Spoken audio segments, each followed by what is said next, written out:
គ្នាធ្លាប់ឮរឿងខ្មោចស្រីស្លាប់ពេលសម្រាលកូនតែគួរឲ្យខ្លាចបំផុតនៅអាស៊ីអាគ្នេយ៍យើងដែរទេ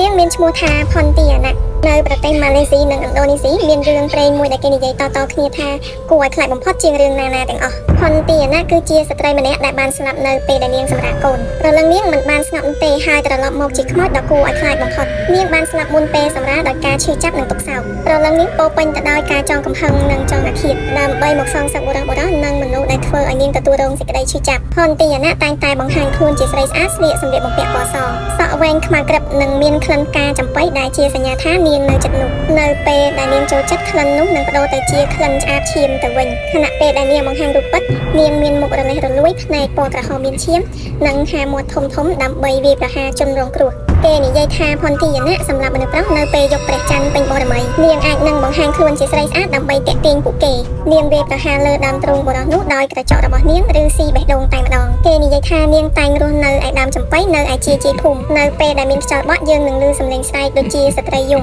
មនុស្សនៅក្នុងភូមិតែងតែនិយាយថាផុនទីអាណាមកហើយប្រជាជនតែងតែដាក់ក្រចកឬដែកមុតស្រួចតូចៗនៅខាងមុខផ្ទះរបស់ពួកគេឬអធិដ្ឋាននឹងអានគម្ពីរធ្វើឲ្យព្រលឹងរបស់នាងស្ងប់ផុនទីអាណាមិនត្រឹមតែជាខ្មោចបុរាណនោះទេមនុស្សជាច្រើននៅឥណ្ឌូនេស៊ីនិងម៉ាឡេស៊ីនៅតែមានគេជឿថានាងនៅតែដើរពេលយប់សូម្បីតែអ្នកបើកបរម៉ូតូពេលយប់នៅជាភូមិក៏គេនិយាយថាឃើញមនុស្សស្រីស្លៀកពាក់សឈរនៅលើផ្លូវបើហ៊ានជិះចូលចិត្តនាងនឹងបាត់ខ្លួនភ្លាមដោយមិនដឹងមូលហេតុតើផុនទីអាណាជារឿងព្រេងឬក៏ជាព្រលឹងពិតដែលនៅតែដើរនៅពេលយប់សូម comment ខាងក្រោមវីដេអូនេះសូមកុំភ្លេចចុច follow និង subscribe បើសិនជាអ្នកទាំងអស់គ្នាចង់ដឹងរឿងរ៉ាវជុំវិញពិភពលោក